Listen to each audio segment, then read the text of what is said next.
James, recently we made a video about the statement "I am that" by Nisargadatta Maharaj, and I think it would be great if you also could explain the statement "the absolute is beyond consciousness." Yeah, the absolute. That's a really good question.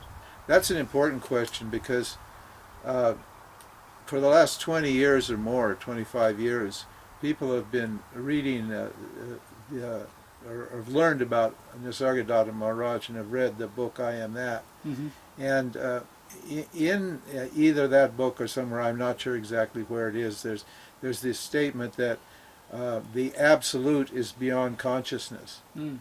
Now, obviously that implies what? Duality.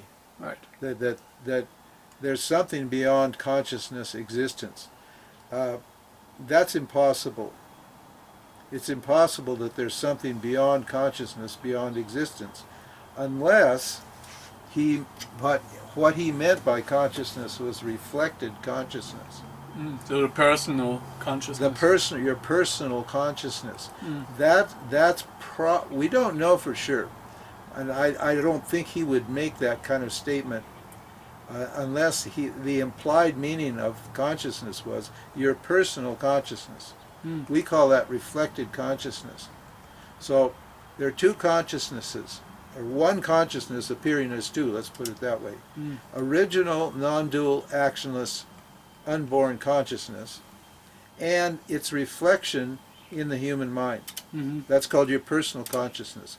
We're borrowing, as people, we're borrowing our consciousness from original consciousness. Mm-hmm. We call it reflected awareness. Mm-hmm.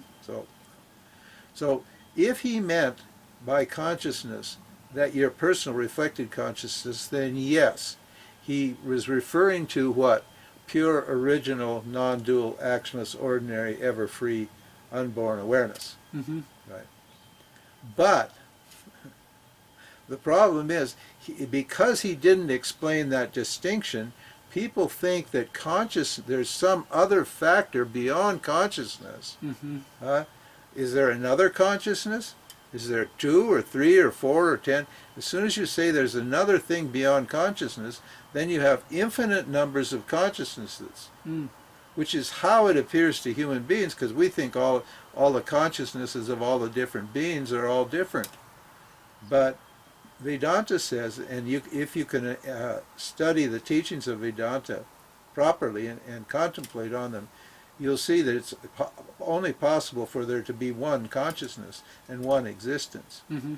See, so this statement, and it may not have been Maharaj's fault at all. Mm-hmm. It may have been the fault of the translator, but we don't know.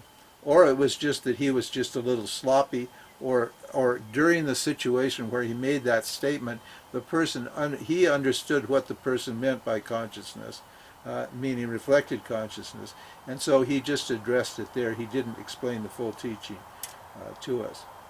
So this has caused a huge. I get emails about this all the time. Mm-hmm. Not so much lately, because I think people have moved more or less beyond the Nisargadatta's teachings, because they weren't systematic teachings. They were good teachings, but they're only really qualified person could understand what he was saying. He didn't unfold. He didn't one provisionally accept duality like Vedanta does and lead a person patiently from step by step out of ignorance. He just made these grand, bold statements and expected people to come up to that and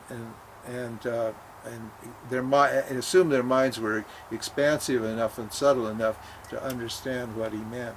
Mm. So he was definitely an enlightened person. I actually met him. Did you? Yeah, I did. How old are you? How old? I'm 75. I did. I met him in Bombay in 1967. Oh, right. In his apartment in 1967. And I didn't really know what an enlightened person was, but I definitely, after living in the spiritual world for a long time, I know what an enlightened person is, and I know definitely he was an enlightened person. Yeah. But he wasn't a proper teacher. Yeah. His guru, however, Siddha Maheshwara Maharaj, was a proper Vedanta teacher, and he did unfold the teachings properly. But Maharaj, he got the knowledge, but he wasn't a good teacher, really. He was a great inspiration. And the Westerners who are looking at, who don't want to really subject themselves to a rigorous spiritual discipline, they just pick up on that knowledge because it's easy. I am that, without looking into it any further. Yeah. So that's a good question, and I hope this this little discussion clears that problem up for people, because I have got, every year I get dozens of questions from people around the world that are stuck on that statement and are confused by that statement. Yeah. There's no confusion, actually, but because of the way it was presented, it does cause confusion. Oh, good that we have you, James, to Well, clear us up.